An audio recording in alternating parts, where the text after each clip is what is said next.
哦，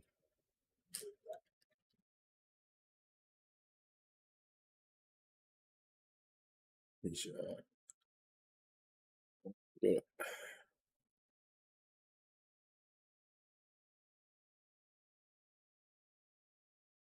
名次调高一点，1080，嗯，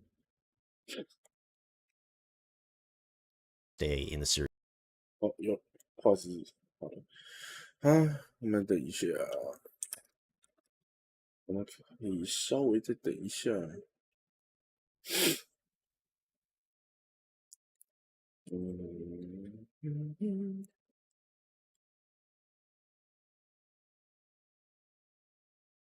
我们9点准时开始，反正就挂一下而已。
有没有看到 Day in the series for quite some time.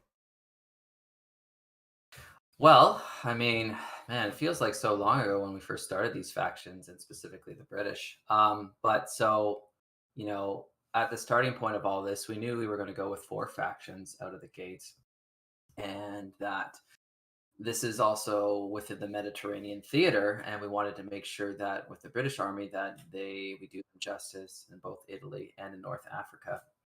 But they were very different armies in terms of how they were composed. For example, a lot of the equipment available to them in Italy was actually American at the time.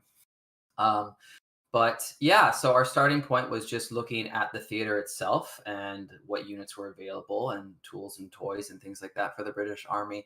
And then I think ultimately when we looked at the research there as well as what we did on the previous games, we kind of wanted to start fresh with this army, and really see if we could 听不懂没关系啊。 still root it and ground it in some of its 他 defensive 现在一 capabilities 直 and 在讲 qualities 他们在 and certain aspects that are thematic.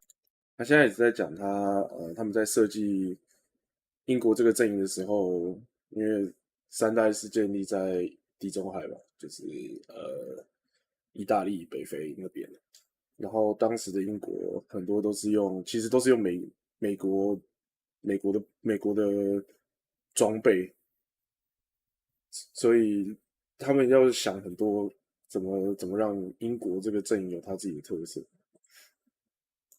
Throughout all the series with the British forces, but we did want to implement and incorporate some nuance and a few other different things. For example, with the North Africa armies, specifically being the Africa Corps and the British forces, we wanted them to be more vehicle centric and more mechanized focused all around. We wanted, instead of that defensive warfare, or what some players called Slim City of some of the previous British factions, we wanted a lot of vehicles. It's kind of what we wanted in a way.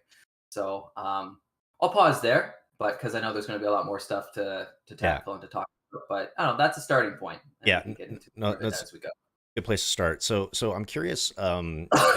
Will, maybe you can speak to this. What were some of our maybe big goals with this faction in Company of Heroes 3, and how may of that have differed from their past iterations? I know we can address this up front. In Co2, the British were very emplacement focused.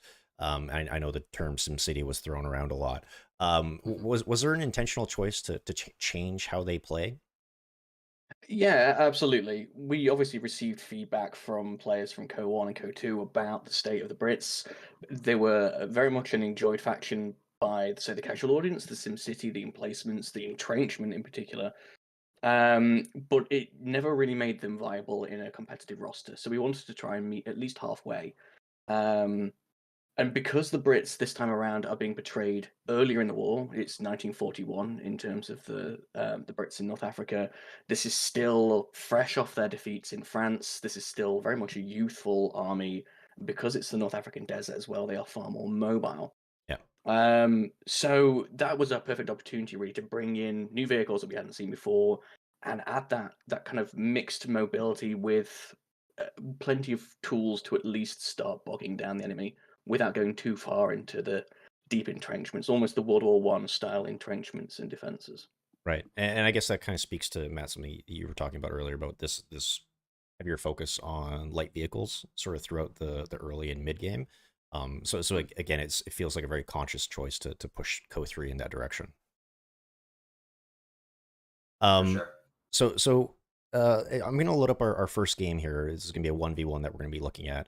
But while I load that up, Matt, maybe you can speak to where we feel the British kind of fit into Co3's multiplayer when compared to some of the other factions. And I know you've talked about faction pillars a lot in the past. So maybe you could speak to kind of where they fit and what some of those faction pillars are for the British, and I'll get our game ready. Sounds good. Yeah, let's see where to start. I think one of the things 最右边这个 senior designer 就简单来说就是资深设计师啦。你要这样翻啊？那这个是首席设计师，首席 lead gameplay 首席。那这个是 community manager， 就是社群管理者或者是社群的，反正就是主要是他在跟我们玩家在沟通，你就这样想就知道，他是官方跟玩家沟通的管道，你就这样想到。然后另外两个是设计师，这样。with the British faction or British forces is we wanted them to be a complement to the Africa Corps faction. And we knew with the Africa Corps faction that we were going to go for a much more radical and highly complex faction. So to complement that and to off-center it, we wanted to go for a much more, almost like an entry point British faction, a little simpler tech tree, a little more straightforward. We wanted to make sure that players could grasp that tech tree and they didn't have as many weak points throughout the different flows. We also wanted to make sure that they were a very well-rounded army, and you kind of see it in the Sizzles trailer in terms of what it mentions, but well-rounded, sturdy and resilient, and flexible. And I think that's flexible. Like we've talked about diversity a lot in quite a few of the other deep dives that we've done, and we know that's a big pillar for all our faction design. But 他那边讲说是一个很全方位、很全面的，然后又可以是很弹性的。他在讲英国，可是我在玩的时候，很多人跟我抱怨，认识的朋友跟我抱怨说，英国后期的反弹有多差，他没有机动反弹，就是没有萤火虫这种东西，它只有17磅炮，就是非常有效的反重弹17磅炮。可是17磅炮它只能用拖拉式拖曳的，它没有办法跟着车子，就是我虎式开到哪我就跟到哪。他就算他虎式开到哪，他可能他看到虎式离开，他收起来好了，跟着车子走了。那虎式跑到另外的地方，他可能才刚架好，人家又跑了，会发生这种问题。Flexibility is another component that I think we've kind of pushed to the limits also with all our factions this time around. And what that means when I say flexibility is that we're looking to see a greater range or a greater band between allowing factions to be both offensive and defensive, and to play. So if, let's say, I like playing defensively, but then, oh man, I can only play the defensive faction. We want to allow players to be able to play defensively, even with maybe the offensively oriented faction, Right. or vice versa. So in the case of the British, we want them, they may be rooted in being a little bit more defensive compared to the Allied counterpart in the US forces. But we did make specific intentional design changes to allow the British to kind of pierce into enemy lines maybe a little bit better than the past, specifically with their armor, but also with their infantry. Yeah. Okay. Yeah. No, that's a great way to outline that. I really appreciate that flexibility that players now have with all the factions. So folks, we're going to be hopping into a 1v1. We're going to be watching two of our designers face off against each other. A couple of folks that may be familiar. We have Jason, who's joined us on some of the past live streams.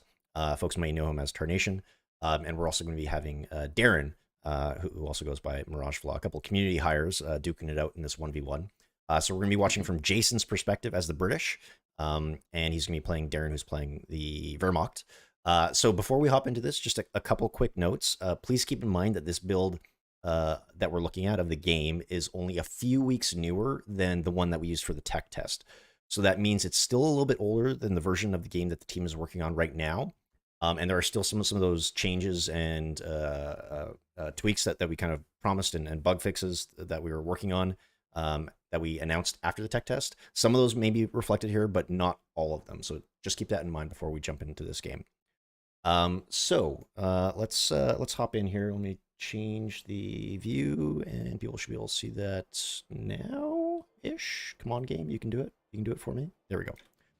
Okay, so we're gonna jump into this 1v1. Matt, like at a very, very high level, we always kind of like to talk about the different points in a match, and what we want the player to be doing or feeling or experiencing. So how does the player kind of approach that early game for the British, especially in like a 1v1 setting? Well, the British are, as stated, they are probably still the most defensive of the four factions. Specifically in the early game, we have retained the fact that they have the slowest start, similar to previous British factions. Now, they're almost on par in terms of initiative with the Wehrmacht, but they do have to be careful and on their guard when they face off the deck, that's for sure. For example, in their HQ, you have both sappers and the HMG, which kind of complement and encourage that kind of take and hold. You're not going to be able to capture as much territory out of the gate with the British Army, so it just takes them a little bit longer to get into gear, but definitely in mid-game is their strong point. So, yeah, you just need to be cautious in the early game. However, we do have, again, talking about that flexibility that I mentioned earlier, there are still components and options available to the player. For example, the Dingo will allow for early scouting and reconnaissance and harassment. And there's also some battle groups that feature Gurkhas and commandos and others that can put on some bit of infantry pressure fairly early on as well. So kind of describing it as a more approachable faction may kind of be a little bit like, I don't want to say off-putting, but it may be, be like, oh, well, does that mean that they're like simple? How do we kind of add complexity and some interesting decisions for the British? Well, they are a little bit more linear and simpler out of the gate in the sense that they don't have as many units that they can field in the early game as with the other factions. But this is both, this is something that is kind of intentionally done so that it allows the players to focus more about how they're making use of their units and not which units that do they deploy.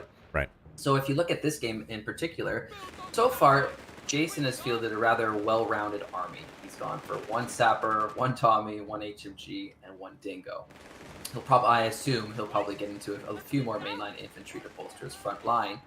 But so far, a well-rounded start, which gives Jason kind of all the necessary tools. He's got a little bit of reconnaissance and harassment. He's got the HMG if needed to hold down, and he's getting some mainline infantry. So, yeah. That's what we got going on so far. So, Will, maybe you can kind of speak to the map a little bit. Is there was there anything specific that, or to your approach when you're designing sort of some of these smaller 1v1 focused maps? Like how did you approach these maybe a little bit differently than some of the other maps that you're working on? We can talk. Yeah. We can use this one as an example as well. Yeah, sure. So, I mean, across the board, when we looked at all of our launch maps, we wanted to make sure that we had a mix of competitive and casual maps. So we have maps that have a lot more cover with choke points for the newer beginner players, something that you can sink your teeth into without getting stomped by the AI. But this map, Road to Tunis, is an example of a more competitive map. It uses a layout that players from Co1 and Co2 will be familiar with. It uses a spiral layout. So if you were to go, say, counterclockwise around the map, you have better access to higher resources. But the more resources that you go for, the closer to your enemy's HQ you get. And instead of going for, say, the central line of the map, just pushing all the way up, there's not much resources in doing that. You want to focus heavily on one side or the other. And it also has very, very strong cutoffs, which is certainly not something that you'd expect to see in a casual map. Right. Yeah. And so like the central road that runs right the way through this map, those are both cutoffs. And they will do some serious damage. You only have to hold them for a few seconds, even just decapping. So your opponent isn't getting the resources on their side of the map can really damage you if it's done for long enough. Right. So can you explain that concept maybe for some of the newer players? So basically, if I capture that cutoff, then the territory points that I control that are no longer attached to the rest of my territory aren't providing me resources. Is that kind of the exactly. idea? So if you look at the minimap at the moment, Jason's holding his side of the map, which is, if you go in counterclockwise, is where all of his munitions and fuel points are, well, at least for the most part. If that road is disconnected, all those points on the other side of the road will be flashing because they're not pulling in any resources. So I think, if I'm not mistaken, Jason would drop down to only having 10 munitions and 10 fuel income. The average for our economy is expected to be about 40 munitions and 20 fuel per minute. Mm-hmm. So he'd be at a significant advantage, way lower, lower than half in most cases, than what he should be getting. So it can be pretty disastrous if you let that road be cut off for too long. Mm-hmm. So Matt, if I'm a newer player going hands-on with this faction, maybe for the first time, what would you want me to know as I hop into the game? Oh boy, that's a tricky one. I think one of the things that, before I answer that, I'm actually going to call out the fact I'm just watching the game right now, and I saw some questions in the chat about this. So someone was asking about if the British have base artillery available to them, and they do. So that is one component that we liked from CO2 that we wanted to port over for this game. Mm-hmm. Is that the British are artillery supported. That was also another one of the British the pillars for the British Army, is that we wanted to feature artillery prolifically throughout the army. And another mention I just wanted to call out, because I've noticed that Jason's got 3 Tommy squads on the field, is that we referenced CO1 when it came to the flexibility of the Tommy squads and the different upgrades that they could field. So in Company Heroes 1, you could go for a recon package, rifle grenades, and a Bren gun, I believe. And we wanted to retain that and make the Tommies more flexible and well-rounded compared to their CO2 counterparts. So you can see in this particular game, Jason's made use of the recon upgrade, which added a scoped rifle, and he's used that to work together with the base artillery to I think he's done 1 or 2 artillery strikes to kind of push Darren around a few times. It also can provide that package also provides some flares. Mm-hmm. But to answer your original question in terms of what you would want to know as a new player going into this faction, I'm trying to think of how to call out specific items with this. Again, I think it's more about what I mentioned earlier in terms of just being aware that they do have a bit more of a slower start, and that is something to be mindful of, specifically in 1v1s. It's not so much of a factor in the team games, but as a new player, like for example, if you are playing, if we're playing the Italian campaign, which allows you to both play as both the American Army and the British forces, you can't tackle missions as offensively and be as aggressive out of the gate with the British as you can be with the Americans. You kind of can't go charging in. You have to kind of cautiously creep up, get your footing. Then once you get into your vehicles, then start pushing forward a little bit more. Yeah. And now we're seeing the Humber come out from Jason. And I remember, Will, I think you once told me that this is one of your favorite vehicles. Is that still the case? It is, yeah. The Humber is just an absolute devil when it gets onto the field. It gets outclassed by vehicles like, say, the 8-Rad, which come a little bit later. But for the window when the Humber is the only vehicle of its class on the field, it just absolutely rips through everything. It's so deadly. I was gonna say, because I saw a couple people in the chat call this out, but pay no attention to the resources and the command points. I think someone might have had the developer mode turned on, but we know Jason and Darren. They're honorable players, so they're not gonna abuse the resources that they have at their disposal. So we did mention some of the major changes that the British are seeing this time around. And you know, most that are watching this right now probably likely went hands-on with them a couple of weeks ago. But can we talk about some of the decisions that went into their roster or maybe their production buildings, and how did we approach this design, Matt? So like, you know, compared to like Co1, Co2 Brits, when it came to like building out that base roster, figuring out what units go in which production building, how did we approach that? Well, as I mentioned earlier, with the tech tree, we did want to hone in on. We honed in pretty early on with a simplified tech tree because we didn't want players to get too hung up on the tech tree itself. And then there is just a plethora of vehicles in this army. A lot of light vehicles and also a lot of heavier tanks as well. There's 我觉得那个资源应该就是 bug 而已。 what we call exclusive choices. So you can see that tier 2 building right now that you can specifically call out the Bishop or the Stuart tank to kind of bolster your forces. But there's a lot of all-purpose, well-rounded vehicles within this army that are all really good and suited, that work well and synergize well with infantry. So we've obviously seen the Humber on the field right now, but there's also the Stuart, there's the Bishop, there's the Crusader, Grant, and Matilda, and they all have different play styles to them. And that is really fascinating to see how they all pair up with the infantry and into these new ways of playing these new tactics. So follow-up question. How do some of the teching options for the British look this time around? You know, how am I upgrading and progressing through my buildings and unlocking those upgrades to ensure that I'm staying ahead of my opponents? I know you already called out some of the exclusive choices, but what else what other sort of decisions and teching options am I kind of going through? Yeah, well, I think there's lots of upgrades on the Tommies as stated, and then in the mid game for your tier 2 building, there's the exclusive choices, which allow you pretty much, they're designed with the intent that they have a very strong mid game, but you don't need to make use of that. But you can stay into that if you choose to do so. And then you can get into the final tier, where again there's just a lot of available options to you, and then you can spec harder through those exclusive choices. So pretty much what we have is a fairly linear tech tree that has additional options throughout what the player can then field in terms of units. There aren't as many global upgrades or unit upgrades to this army, again because we wanted to keep them a little bit more simpler, a little bit more refined, and a bit of a tighter experience for players. So the other thing I'm kind of curious about is the new ways to play that are on offer for fans of the British, because we do have some interesting battle group decisions and choices. You know, this time around, Jason went with the Indian artillery battle group. I think this was kind of a fan favorite during the technical test.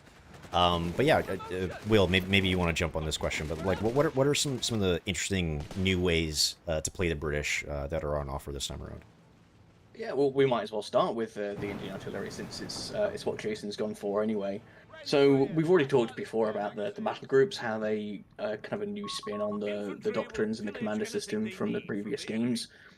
With the Indian artillery, you have either a path towards making your infantry more resilient or cheaper, bringing out units like the Gurkha, and then progressing down towards the war cry ability and pillaging.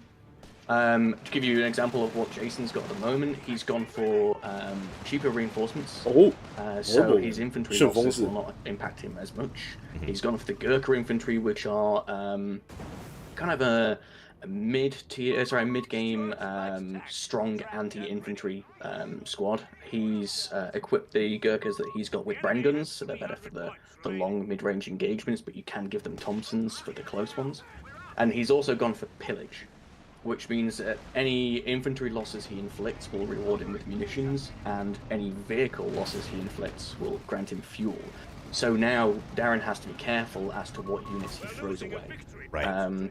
For example, this Whirlwind, if he lets that get caught out in the field by infantry, he's going to end up paying for it. Yeah, I actually really love that ability because it kind of incentivizes you to play a little bit more aggressively, which is just always fun. Yeah, and that's the intention. That's one of the ways that the British can be the more aggressive faction. Now Jason has that incentive to push harder, and Darren has to be a little bit more careful. But the same can go for the other battle groups that we have, like the British Armoured, which has access to the Churchills, the Black Prince, improved repairs and sappers. But we also have the Air and Sea, which is a mix between the Royal Marines and the Commandos. So the Commandos will have your typical power drops with your pack howitzers as well, whereas the other side will have access to the 95mm Centaur, which will... it's so much fun. That thing punches through buildings and cover like it's nothing. Yeah, I think we'll see more of that battle group in the next game. Perfect. So maybe we could talk a little bit about the veterancy system and how that works for the British compared to maybe like the USF or the Wehrmacht that we've already covered off. Matt, the upgrade building for the British seemingly allows us to expedite how certain units earn veterancy. Can you explain how that works and the design decision behind it? Yeah. So all factions feature a standard status quo veterancy system with passive capabilities, and they also provide active abilities as well at Vet 1, with the exception that the American forces also have a selection point for your Vet 1 ability. But yeah, one unique component to the British Army is they have what we call a training center, and that training center allows you to bolster your veterancy rate through different archetypes. So if you plan, this is very useful for team games. So if you plan to play, for example, with a large infantry army or a large mechanized army, or maybe potentially an army that's playing a hole with a lot of team weapons, you can dial into those specific upgrades and allow them to boost your veterancy rate, and that will definitely have a significant impact on the battle. So I saw some people talking some smack about our friend the Dingo in the chat. I saw some unkind comments about the Dingo. However, I think the Dingo is underrated, especially once it hits Vet 1. So Matt will... It's one of my favorite units. Actually, you already used, Jason used it really nicely for example, just reconnaissance, harassment, and at one point early in the game, there is a medical kit ability that allows for free healing, and Jason made use of that, I think, once or twice. So, for example, if you don't want to pay the fuel to get into your traditional healing building, and for example, let's say at this stage in the game, or maybe you're you're a little worried that you might lose the Dingo on the battlefield, you can park that thing in your base and it can act as like a forward ambulance in a way. Another useful tool about it is that it works in tandem with the forward artillery position. So I'm not too sure if Jason's made use of that too much this game, but Jason at any point in time can drop some flares for either a decoy strike to maybe fake his opponent out, or an actual real artillery strike.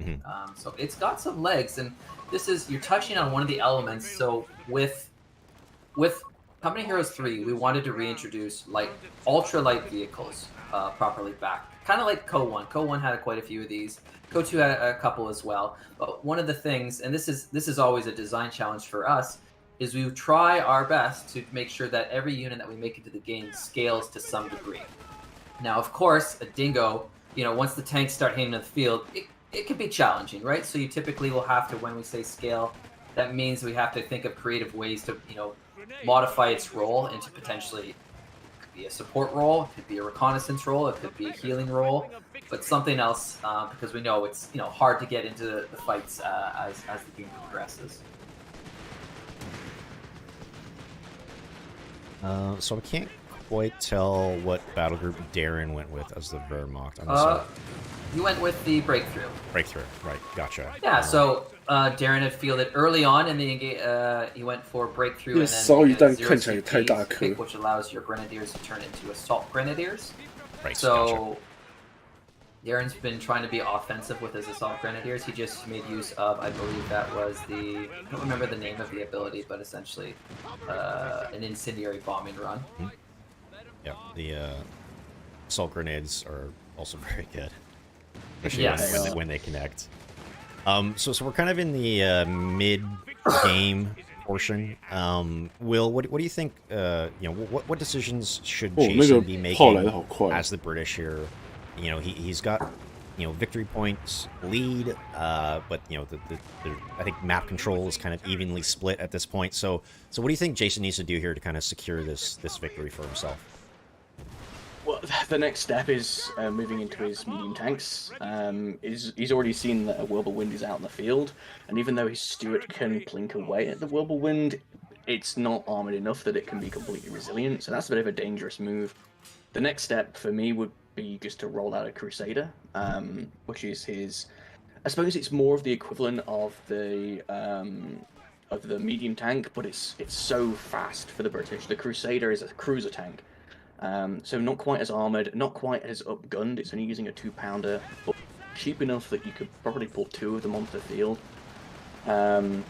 Those Crusaders in pairs are so deadly, especially now that we've included things like side armour. The Crusader never has to really get behind its opponent, it only has to keep pace with them and stay on its side and just blink away, and that's all it needs to do.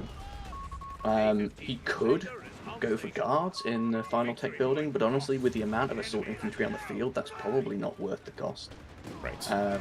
Because the guards, even though they have 2 bazookas and can deal with that whirlwind from range, there's no way that they'll survive against this many assault grenadiers. Mm-hmm. Plus, he also already has the Gurkhas that kind of fit that similar role of yes. infantry. Yeah, absolutely. So I think, yep, there it is, as you called it out. There's the Crusader. I do love the 6-pounder gun conversion. What was the kind of thinking around that upgrade for the Crusader? Just again allowing it to be a little bit more sustainable over time and scale up. So as Will mentioned, these they are kind of somewhat situated as being somewhat the mainline battle tank for the British forces, but it is a little more light and nimbler, and the 2-pounder gun doesn't make it as effective. So if we wanted to allow players that if they want to really pursue quite a few Crusaders, that they can just have a little bit more scalability overall. However, if you go to, actually, are you able to take a look at what you have in the final tier of the building? Yes, of course. There? So this is where I think the British are very different to some of the army, that they're very different. 等我一下，我马上回来。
Different to some of the previous armies of the past.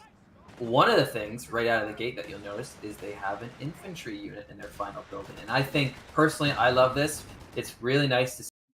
这个东西啊 ，Foot Guard Section 基本上就是1代的游击兵，1代美国的游骑兵，可是是有升级过的，所以它出来就是直接两把火箭筒跟4把汤普森，比一代的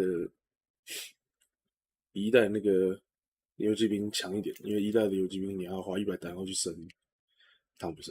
See that this army finally has to not just rely on just Tommies as a whole, and that they now have a complementary or supplementary infantry through the guards. So, of course, in this instance, Jason has pulled out the Gurkhas. However, the guards are just really nice, well-rounded assault infantry that have both bazookas and short-range weaponry that they allow you to really pierce into enemy lines. And then you got all these different tanks, which you know, on the surface you might go like, well, they're kind of similar, but in practice, as you play with them, you'll find that they're really different. Yeah, the Crusade. Yeah, go ahead. I was gonna say I did see some people call out like or sort of kind of question like, oh, why do you have both the Matilda and the Grant? You know, they seemingly fit the same sort of role. But yeah, I interrupted you, so because I know you're about to get into it. Yeah, no problem. No, even at first when we were prototyping and testing the 3 tanks, we had some internal concerns about having 3 tanks that were kind of somewhat similar in certain aspects, but over time, we've through abilities and stats and different modifications to all the vehicles, they do feel really different. You've got the Crusader, which kind of acts as the harassment, mad dash tank, very good at flanking. You've got the Matilda, which is kind of your just classic tanky tank, which will sponge. Matilda, I love when players field it because it's a game changer. It suddenly changes the whole state of the match. Wow, there's some good assault grenades that are going, and that was awesome to see. And then you've got the Grant, which is just a really good, sturdy frontline tank. And there's this is a subtle component that's in the British Army. I think, of course, factions take time to explore and discover things, but in the tech test, what we have is we actually have something called the withdraw and refit ability, which actually allows the British Army to exchange their tanks for another tank on the battlefield. And we've seen games, and I've seen really good use of this. An example, let's say you've gone for multiple Crusaders and you're trying to flank everywhere, but you can't be successful. You know, maybe your opponent is just all around you with the right counters. You can switch those out for maybe Grants or a Matilda, and you suddenly change the landscape of the ecosystem of the battlefield, throw your opponent off guard. And I've seen it really, I think it's something that takes a little bit of time for players to cue into, but when it's used, it can be in the right situation. It's a pretty interesting tactic to mention. Mm-hmm. And then the last unit that we haven't talked about in the final building is also the Pheasant. And this one, both the DAC and the British forces feature a towed large caliber anti-tank gun, which is awesome to see. And my guess is you probably won't see that in this match. However, that hits hard and is really fun. And unlike previous games that is featured in placement, this allows you to be mobile with that 17 pounder. Right. So I feel like this match is starting to wind down. Darren's kind of on the back foot here. If you're playing as the Wehrmacht here, what would you try and do with this sort of last big push? Honestly, Jason's got so much infantry, I would probably have to spec into something like a Brumbar or even side deck into a Nebelwerfer. Mm-hmm. But at this late stage, it is hard to justify something that is anti-infantry only, because there are tanks in the field, and there's more and more tanks coming onto the field now.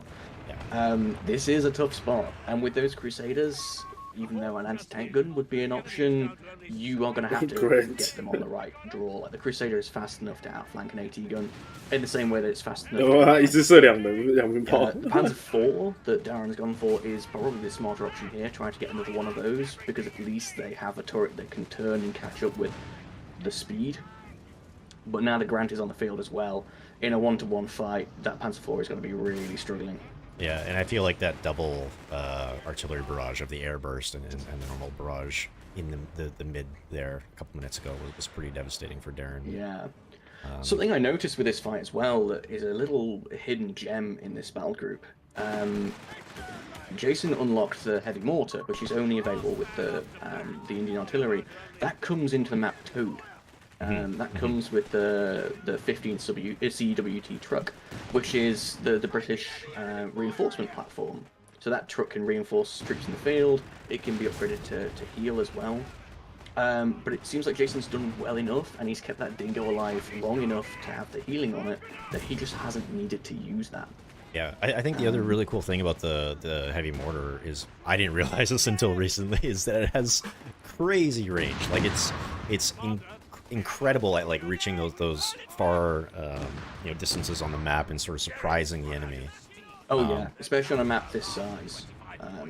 Yeah, it's very effective. So I think this match is about to wind down here, so we'll maybe ask a question while we transition to the next match, which is going to be a 3v3. But Matt, maybe final thoughts after seeing that match. What was your big takeaway in this British versus Wehrmacht 1v1? No, I really like watching these two factions go at it. I find they have, because I think we're still, as developers, in the discovery phase of actually seeing how these two particular factions stack up to each other. In that particular game, I really liked Jason's use of, like, just a fantastic use of combined arms across the board, of course. Very well artillery supported. Now, in that artillery you had the Dingo, you had the recon package, you also had the airburst, and it really kept Darren off balance. Had to keep shifting. And I think another notable for me in that game is you really saw how the British, their mobility shined in the mid to later game, specifically with their vehicles. Yeah. Like you really see that Jason spread Darren out on a wide front. You know, he had the Humber, the Stuart, the Crusader, all these vehicles kind of everywhere. And the Wehrmacht, they do need to maybe probably consolidate their forces and bubble up a little bit more. So it was really interesting to see that defensive versus mobility style of the vehicle matchups within that space and how that played out. But it was a good game on both fronts. It was really fun to see Darren use the assault grenadiers as well, and the incendiary bombing run, and pulling out, a lot of different tools. I think he had a rough go with his flat gun. I saw that get artillery or nuked at one point. I think it might have even by the Dingo barrage, actually. And I know we were talking about the Dingo might, but something nuked that hard. But yeah, no, good game for both of them. What about you, Will? Any big takeaways from that match that we just watched? It's really the way I play the British is always different to how the most competitive players take it on, which is kind of the beauty of the faction. I like that they can be played from a more casual perspective without losing what we want to be. But most of all, I'm disappointed that Jason didn't tow that flat gun away with his Dingo. He nuked it, and it's there for the taking, and that's one of my favorite things to do. The Dingo can just pick up abandoned team weapons and take them back to base. But come on. Yeah, come on, Jason. What are you doing? So we're about to get into a 3v3 match here, but before we do, question I wanted to pose to you, Matt, is in terms of multiplayer balance. That's always a tricky question, and always one of those sort of ongoing conversations with players as we sort of see feedback and we get data once the game is live. We can adjust things down the road. But I'm curious what kind of like unique challenges that the British might have posed when you were balancing them for a more competitive environment. I know this is maybe more of a question for Jason, but maybe you can speak to that. Yeah, well, we did know that going into it with the army designs of all four of them, that, as mentioned earlier, the British would have the slowest start, so that would be one of their weak points, and they'd also have a weak point at the end in terms of their vehicles. They don't have the hard-hitting vehicles of some of the other factions. And a lot of the vehicles featured 2-pounder weapons as well, so they only have so much stomping power. So we knew that those two spaces were kind of the weaknesses of the British Army overall, and we did have to make some considerations and compensations there to make sure that everything kind of gelled well together. Another notable, though, is specifically with team games, is that these factions are always designed that. So for example, with both allied factions or both Axis factions, they're designed to kind of complement and cover each other's weaknesses to a certain degree, as well as the battle groups. They're there for that. So for example, as I mentioned, that late game being potentially a little weaker for the Brits, they can tap into an armored support commander to help bolster that if they're concerned about that, as an example. Or they depend on artillery or heavy infantry or other sources to help them in that space. Right. So we have jumped into our 3v3. I'll make this full screen here in a second. So in this match, we're actually going to be watching this from Darren's perspective. He was the Wehrmacht in the last game. He's going to be the British this time around. So we have 3 British allied players. So along with Darren, we have myself and David, who is one of our mission designers. And on the Wehrmacht side, we have Marco, who you may remember from the stream we did last month, or the Wehrmacht deep dive. And joining Marco, we actually have 2 of our Discord moderators. So a huge shout out to Demonic Spoon and Loop Free for helping us record this replay. So team games, obviously a little bit of a different dynamic. Will, where do you think the British kind of shine in the larger team game modes? I personally prefer to play them as the artillery support when it comes to team games. So units that you won't necessarily see in 1v1 games, like the Bishop, really shine in this mode. So instead of teching into a Stuart, because you've got allies who can reliably bring out that early anti-vehicle gameplay, I just side tech into Bishops, bring a couple of those out, and just provide support wherever needed. Especially when you've got other allies that are playing as the US, they can be the aggressive ones, and you can help bolster their positions, use your early MGs to hold any territory that's, say, airborne, snatch at the very beginning. And then when it comes to the mid-game, you can start rolling in tanks early because you haven't spent fuel on, say, Stuarts. Right. So maybe we can talk a little bit more about battle groups, because this time around, I think Darren, we saw the Indian artillery battle group last time. This time, Darren went with the British armored battle group, and I'm fairly certain that both David and I went air and sea. So we get to see both of those battle groups here. I'm kind of one of the things I really do love about the British is their battle groups. I think there's a lot of flavor there. There's a lot of really cool abilities and units that we can unlock through those battle groups. Matt, when we kind of approached the design of the British battle groups, what were some of your big goals when kind of putting those into the game? Well, usually when we approach just battle group design as a whole, we look at COH3, for example, and the doctrines and companies that were present in that game. We try to round the armies out and cover those weaknesses, and we determine, what types of playstyles would be good to interact with in terms of their weaknesses and strengths. So typically, some of the traditional classic stuff is usually like an infantry-centric one, an armor-centric one, and maybe perhaps a balanced one. Or sometimes we also take the approach of this is a dedicated battle group towards early game focus, and some are maybe later game focus, some mid game. That's another approach that we often take. But I think with these ones, we just wanted to inject new ways to play, get some interesting units on the battlefield. And I think and we touched on this a little bit in the last game, is the British, a lot of their offensive toolkit is through the battle groups. So regardless of which battle group you select, whether it's Gurkhas, whether it's Commandos, whether it's armor with the Crusader AA or the Churchills, a lot of their punch comes from their battle groups. So that is a theme throughout all 3 of their battle groups. But of course, they all have different phases and different stages. So for example, in this, like you stated, there's two airbornes to, maybe keep the players off kilter and kind of just keep, the map contained, have airborne strikes available to you. And Darren, who's playing up the center, actually as a center position on this map, going for the armored support, that's a pretty good choice because it allows you to fortify the center with those Churchills later and then support your flanks. So when we, I am kind of curious, like when we have these 3 launch battle groups, air and sea, armored, and British infantry, British Indian artillery. How do they kind of compare to one another, and what are some of their strengths when you're utilizing them? Will, do you maybe want to tackle that? Sorry, you might have to repeat the question. I was too busy watching Sappers. I was curious, like how you feel the 3 British launch battle groups kind of compared to one another, and what some of their strengths might be. Yeah, I think there's a really nice variety. We've already seen the Indian artillery focus very, very heavily, not just on the artillery, but on the infantry side of it. It works not necessarily the same, but in a similar vein to how the US infantry doctrine did back in COH1. Really promoting that use of infantry to get most of the jobs done, and then artillery to hammer the positions that they can't handle. The armored support is the complete opposite. It is so much more to do with keeping your vehicles repaired and in the field for as long as possible, swapping out the ones that you don't need, and then bringing in the heavy support at the end to punch through for you. Mm-hmm. And then the air and sea is almost like the go-between.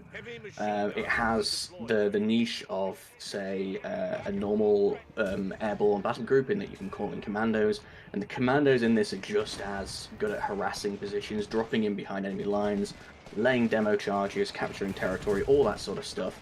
But that tech tree is followed with strong air support from the RAF. And then on the opposite side of it, you've got more of the ground war with, say, the 95mm Centaur, and just generally battering down defenses so that the commandos can do more damage. Yeah. I think earlier while you were chatting, we saw Marco lose his sniper mid, so Darren was able to pick that off, so I'm sure he was happy about that. I did see a question in the chat about battle groups and how many we plan on having. So Matt, maybe you can tackle that one. So we've got 3 for each faction at launch. And what's sort of the long-term plan there? The short version of the long-term plan is to add more. Good enough. Very mysterious. Short and sweet. Very, very simple to answer. Yeah, I wanted to keep it short and sweet. Yeah, that's fair. So okay, we're about 7 minutes into this match. It seems like the British have been doing fairly well in terms of map control. The Wehrmacht have more victory points right now.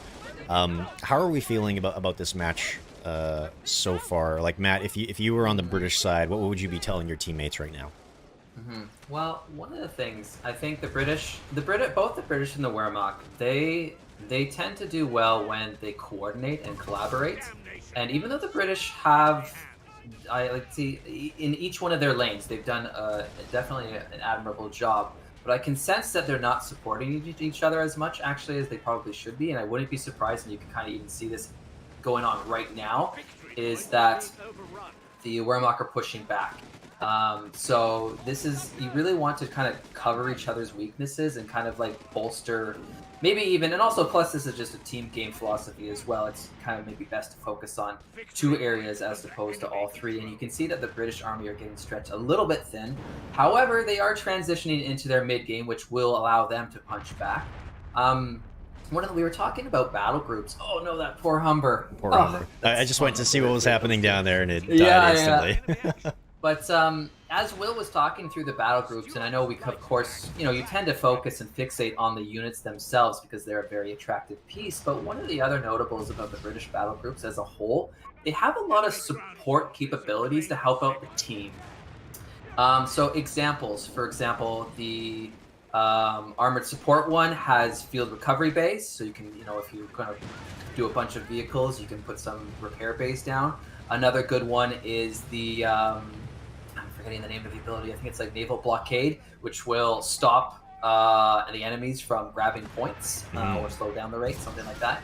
And there's just other capabilities throughout all the different battle groups. Again, there's of course the artillery and the airstrikes that can be used, wherever your weak point is. So I think what I'm trying to get at is I think the British have a lot more support tools to help maybe your team out a little bit more, where, for example, some of the other factions have more maybe dedicated tools to just help the actual player out a little bit.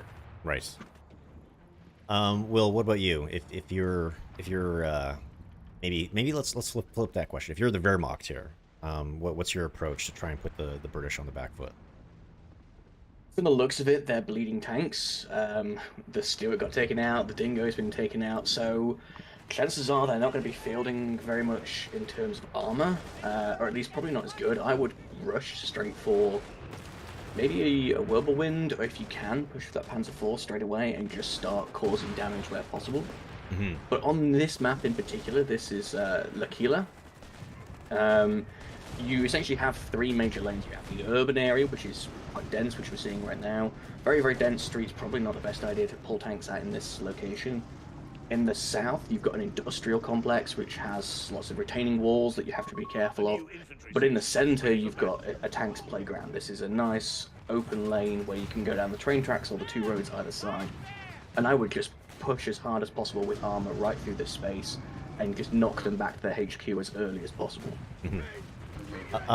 One thing I also maybe wanted to take a side tangent on, Will, is something that you mentioned at the start of the show, and the fact that you were really a major player in helping write a lot of the unit dialogue, doing a lot of the voice actor sessions, doing those recording sessions. I know you were working many a night on GMT time to get that stuff done. So, and again, I think one of the important sort of hallmarks of the franchise is that the in-game unit dialogue or barks are really fun and exciting and memorable. So I'm kind of curious what our approach was this time around when sort of working on a lot of those, just a lot of that speech and a lot of that dialogue, and then how we approached it this time around. Yeah, I mean, it's a daunting process. When you look at Relic's history of voice acting, there's big shoes to fill. Mm-hmm.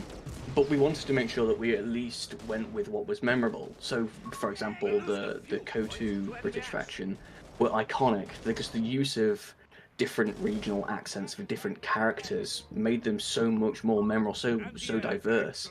And even if you are a English second language player and you don't necessarily understand the nuances of the different regional accents, at least it's some distinction between them. We similarly tried it with the Italians and the Germans. We wanted to have the different regional accents in those characters where we could.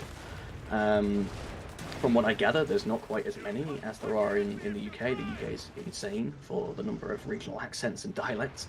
But that was the first step, really, using character bios to help our actors gauge what kind of life story they have and getting the right actors to have the right accents for the right characters. So, for example, our sappers have made a return as being Welsh. In this case, this is one of the soldiers who end up going to war, but a lot of his friends are still stuck on the coalface. They had no choice but to remain in the coal mines because there's still a need for industry back home. Right. Our heavy tanker is a Glaswegian dock worker who lost his father during bombing raids, and so just made a complete change and decided to enjoy the war effort. So it's nice to have these character influences. Our Italians, especially this time around, have been so much fun to make. Gastatori, who I don't think make an appearance in this fight, but Gastatori were very popular during the tech test. They're a school teacher, and he treats all of his squad mates like they are his students. He disciplines them and he cares for them equally. It's just so nice to have that as an influence when you're writing. And I think that's probably something that may not always come through in dialogue. Maybe if you only hear one or two snippets, is that a lot of these characters have fairly decent backstories and fairly deep backstories. Yeah, absolutely. The more you play the game, the more you'll hear. 那咱们在讲那个配音，讲每个单位那个角色的配音。那他刚刚就有提到那个 Gastatori 那个意大利的喷火工兵，他说他是老师，对，那英国的工兵是Welsh 是一个地区，英国的一个地区的矿工，我也不知道他们这个背景故事是怎么想的。Yeah, I did a count it recently. We have 31,000 lines of playable unit dialogue. If you let these units sit still for a little bit, you'll start hearing them tell stories. If you click them too aggressively, they'll start shouting at you, and they'll start giving away some of that nuance of the characters, some of the depth that we've worked towards. The short time that this game's been played in the tech test is not even enough to scratch the surface. There's so much there. So we've kind of hit the mid-game points. We're starting to see a lot of armor hit the field. One of the British players have the Centaur out. I think Darren has, the Crusader in the mid. Matt, I know, obviously tanks are kind of the showpiece for a lot of the factions. And, I know people are maybe missing some things like the Comet, the Cromwell. So what was the decision behind putting things like the Centaur or the Crusader in specific battle groups? And I'm kind of curious how these things complement the core rosters. Well, yeah, I was just going to note the exact same thing. I was watching as the game was progressing and how everyone was pulling out their specialized armor in order to deal with. So there's a large infantry force that the Wehrmacht have built up on the Axis side, and both the Centaur and the Crusader AA are hard hitting in terms of being specially dedicated towards anti-infantry. But yeah, you're right that overall, all the factions this time around, we have more units than ever before per faction. And then with the North Africa factions and specifically the British, there's just a large amount of vehicles. So you've got the Crusader, and in the battle groups themselves, you've got the Crusader AA, you've got the Churchills, you've got the Centaur. Some really good artillery hits right here, right now. But yeah, typically when it comes to vehicles and how we go about putting them inside of battle groups, often cases, like we try to stay away from, for example, all-purpose or generalistic types of tanks, and we try to go for more specialized and roles when we do allocate a vehicle to battle group. So like the Centaur or the Crusader AA. So now that we kind of get into the mid to late game, the Brits aren't doing super hot here on victory points. So I think they weren't able to keep enough pressure on the VPs. How did they start to claw their way back here, Matt? Well, they are starting to do the right thing, and they're starting to hone in and focus a little bit more and work together as a team. They have done a nice job with their battle groups, though, so far, and tapping into those. I think that's helping them get back into the fight. And also, again, just creep up in a situation like this. You're going to want to creep up, take and hold, rely on artillery, rely on airstrikes. I don't really know if the two Air and Sea players have made use of many airstrikes so far this game. But you can see that they're starting to coordinate more, stay closer in terms of just like overall proximity. But the Wehrmacht are starting to respond as well with their own artillery. Obviously, you can see the Neville going on right now in this exact moment. But I think for me, when it comes to the British Army, they're doing a good job. They need to stabilize, is what they kind of needs to go down. Because I think the good thing the Wehrmacht team is doing is they are really just keeping them off balance and kind of fighting everywhere. So it's kind of up to the British to respond, consolidate, find, and as they stated earlier, consolidate their forces, find a weak point, and kind of pierce through that weak point as a cohesive front. So Will, you were kind of talking about the map a little bit earlier. This is L'Aquila. I'm probably butchering that pronunciation, but you know, there's always a question from players in terms of like, how do we approach map design? You know, are certain maps specifically designed for, you know, competitive multiplayer, or other maps specifically designed for, you know, more social play and comp stomps?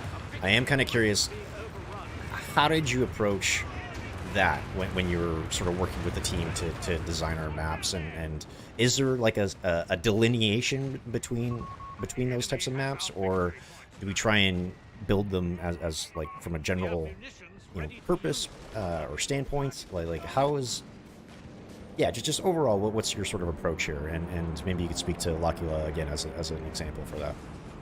Yeah, so as I mentioned earlier, we do specifically try to have the two map pools. We know that, say, the more entrenched or lane-heavy maps for the casual players don't necessarily go down well with our competitor players, and vice versa. But we do also have hybrid maps that kind of tread the line between the two. This for example, L'Aquila is exactly that. It's more of a hybrid map. It has 3 lanes on it, but these lanes are all wide enough that you're not necessarily focused onto them like you would, say, a bridge map. So where we can, we will tread the line between the two to make sure that our launch map pool is robust enough to get the most out of it. But in the future, we'll end up looking into more, say, tournament-specific maps for the very competitive play, and then the more heavy casual maps like our 3-lane bridge maps, because we know how popular those sorts of maps are. Right. But these decisions are made very early on. When we look at the very beginning of the process, we will make a decision as to what kind of map we want in this space, and then the design will go from there.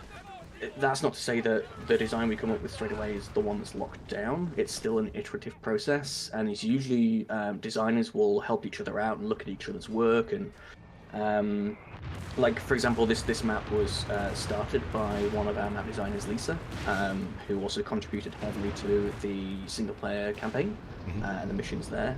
And as a starting design, it was a great start. The contrast between 3 separate areas of industrial, railway, and then urban was a nice way to help players distinguish where they are and not lose their space. And all that really needed to change on it when I took a look at it myself was to make sure the territory was balanced, for example, or the cover was balanced in some areas, which you can do regardless of whether it's a competitive or a casual map. So maybe we could talk about Darren's battle group, the armored battle group, in a little bit more detail. So Matt, I'm kind of curious, what do you think are some of the standout abilities or units within this battle group? As we see the Churchill 4 get called onto the 黑 field. 王子，哎，不对，这是一般的。 Yeah, so in terms of the units, of course, it's the Crusader AA Wait, plus Haywan's- the standard Churchill or the Black Prince variant, which is a heavy Churchill. And then there's also a lot of different passive capabilities. For example, there's the rigorous training, which allows your vehicles to head up faster. And there's actually, I would say, for example, that sapper ability allows for cheaper sappers and cheaper reinforcement of sappers. So if you're going to have armor in the field, you need repair engineers to complement that. So you can either have multiple, for example, Darren's got multiple fields of engineers there. So whenever he's retreating and reinforcing, he's getting a discount on that. I don't think he's tapped into the repair bays, but sometimes depending on the heat of the fight and if you're widespread, it may not be the best thing. But there's also some artillery at the end of the tree as well. The recon artillery is definitely, I'd say that one got used quite a bit in the tech test demo. But the designate targets is actually a pretty, like in this particular instance, that designate targets would actually be a pretty good ability to make use of, because COH3 had an ability where you can mark a vehicle. This allows you to mark like a large area. So in this instance right now, if they wanted to do a big push, they can mark that Panther and other things to make increased damage. So that, again, this allows you to kind of really help just creep up a lane. Right. And one thing I wanted to just segue to briefly, because I know it was asked in the chat, but we haven't managed to get to it yet, is that how are the British Army, how is it different between multiplayer and single player? Because it actually is. So in a way, we kind of have 2 British armies because we needed to support both the multiplayer experience and the single player experience. So in the single player experience, you fight as the DAC versus the British in North Africa as the AI opponent. But then you also fight as the Italian British forces in the Italy campaign. Now, for the most part, those armies are fairly mirrored and about the same. I'd say 80 to 90%. Of course, there's different colored skins that are more appropriate for that theater. But where there are a few different changes is their vehicle set. And the reason why we did that was to strive for more authenticity within the theater. So, at this time, as I mentioned earlier, their equipment was largely Lend-Lease based on American usage, and they, weren't fielding Crusaders and Matildas and other types of vehicles like that in that theater. So we made a few swaps there that we thought were more appropriate, and that's how we proceeded to just kind of round up the army, just to keep it, a little bit more authentic and immersive towards what that experience was truly like. Right. So if you ever, when you get your hands on single player and you notice those subtle differences, there was intention there. Yeah, and I think one of the really cool things about the single player experience, it's kind of harkening back to some of the things that we did in Ardennes Assault, is that like you can progressively upgrade your companies and unlock new units and abilities for them. So by the time you're nearing the mid to late game in the Italian dynamic campaign, your companies are pretty robust and pretty strong. Like they come out onto the field with like a ton of abilities and upgrades and veterancy, and they're just ready to go to work. So again, the British have kind of clawed back. The Wehrmacht VPs are really ticking down now at this point. Do you think they have this in hand, or is it still kind of anybody's fight at this point, Will?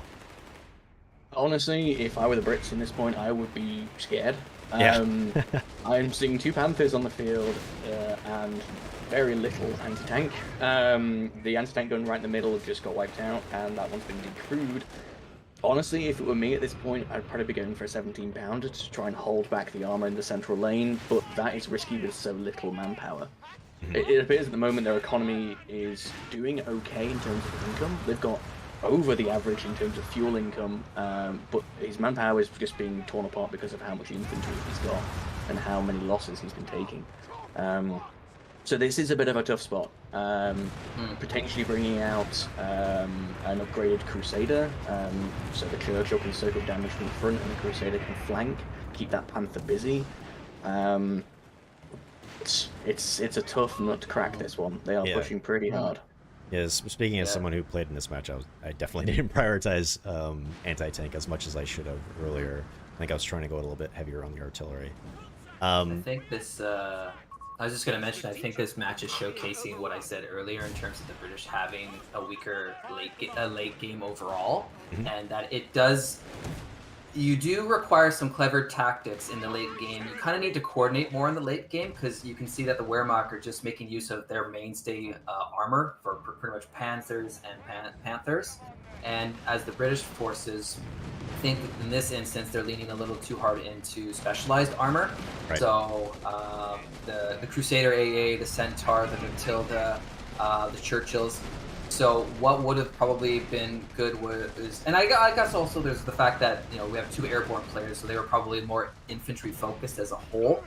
But they need to make sure that they stabilize their front with either AT guns or I think probably what would have really helped the British in this particular game was some grants, especially because of how this map plays out. You know, at least having a main battle tank that can hold the line and fend off the Panzer force.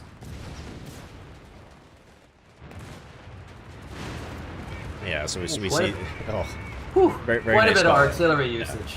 Yeah.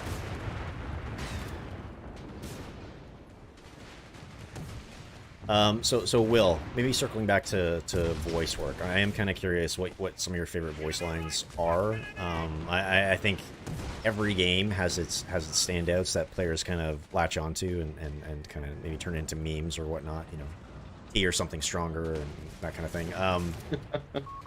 I think the one that really stood out during the tech test was Risk It for a Biscuit, but I am kind of curious what some of your favorites are. Honestly, it's been at this point 6 months since I kind of wrapped up all the work on voices. I have forgotten so many of them, which is why I still enjoy playing this in the game. Some things creep up and just put a smile on my face.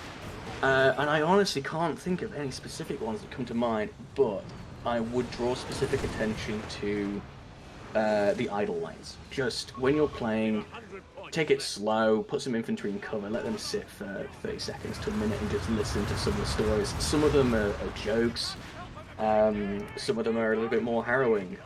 One that comes to mind, even though I can't remember the wording specifically, is, I believe it's our Panzer Pioneer, who's a bit of a prankster, talking about how he dipped his workmate's wrench in grease, grease, while they were working on bridges. So he goes to pick it up and it slips straight out of his hand and off the bridge. And I think one of the American engineers has stories about one of their mates who was defusing a mine at the time when the beef that they'd had last night started kicking in. So there's just little stories. It's nice to kind of have a moment away from the combat and enjoy some of the backstory. Yeah, it's been fun. I think it will take longer than just a weekend with the game for people to absolutely hear them all. And I think we also have the annoyed voice lines again, right? When the player clicks on them a little too much. Yeah, every unit has an annoyed voice line, so if you rapidly click them enough times, they'll shout at you. And we have versions in combat and out of combat. The in-combat ones are for those that are probably a little bit more pro, because you have to be concentrating on only one unit while you're doing it, and not be babysitting them. But yeah, they were very fun to record. And it's always nice going into a recording studio and saying, can you be as pissed off as possible with me? And they relish that. Yeah. So I feel like this match is pretty well in hand for the Wehrmacht at this point. Matt, what could they have, I know you kind of already alluded to this, but what could they have done differently to claw this one back? Because I know you said they may struggle a little bit late game, but I also feel like they do have some really good tools at their disposal to come back. Yeah, I don't feel like I can add too much to what I've already said in terms of coming back. Right now, it's definitely looking pretty challenging. As I mean, you just saw that moment where I'm gonna guess it was someone like Marco who just like had that row of tanks, Yeah. just all all lined up in the middle, Yeah. kind of like come at me, bro. Hmm. But yeah, I think just a little bit more coordination throughout both the early and the mid game to just stabilize their front. And also, this is where, because the British Army has exclusive choices within their 打掉一 territory, 台4号 it does mean that those choices can be hard choices, and you want to make sure that you're coordinating with your teammates to make sure like everyone's kind of covering their weaknesses. Yeah. There was a lot of infantry there was a lot of infantry presence for the British Army as a whole, and it is an urban map, and you can definitely make use of that for quite some time. But you can see that the Wehrmacht responded. I think 2 of their players responded with a mechanized battle group, and they fielded 8 Rads and Panthers. And that is, it was difficult for the British to figure out what to do after that, I think. So yeah, just some of it is just general coordination as a team game. Plus, there's the fact that everyone playing is, we're still just figuring out how to play these factions ourselves. So definitely a lot of artillery in this game, though. It's, it's been going off. Yeah, quite a bit. That was going to lead me to my next question, Will, is the destruction on our maps this time around.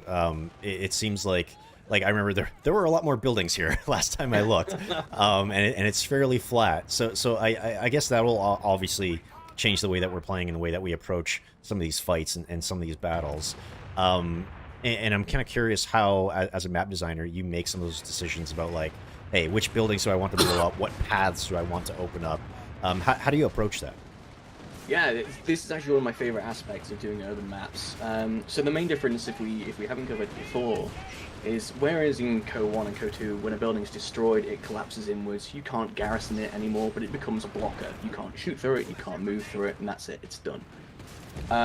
In Co3, we have buildings collapsing based on what hit them.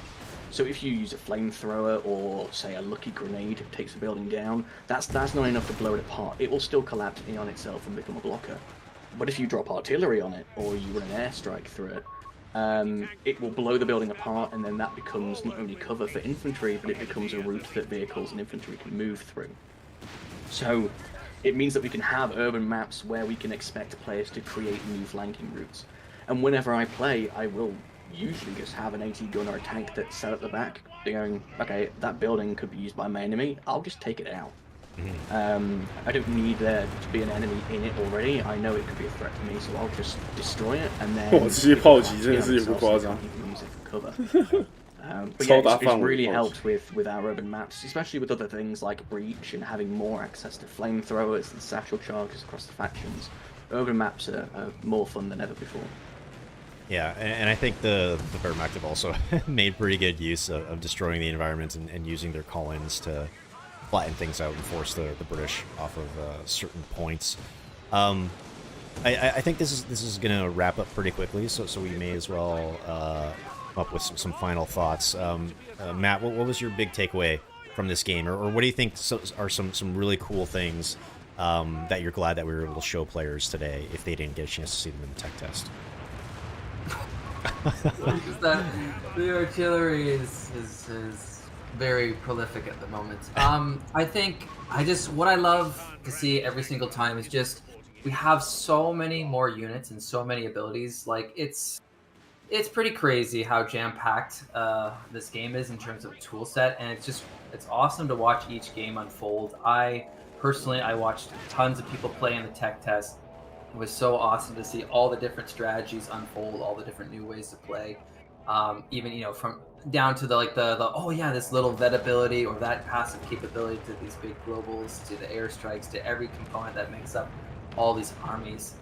So that was just really exciting, and it's so valuable, and truly I'm grateful for everyone that played in the tech test and provided feedback, because we were able to absorb just a ton, and we know that we're only going to be a little bit better as the game continues to shine. Yeah, and I know, just speaking from conversations I've had with other team members, like the data that we got from the tech test was really invaluable in terms of like stress testing things, ensuring that we can lock down any major bugs so that the game runs as best as it can at launch.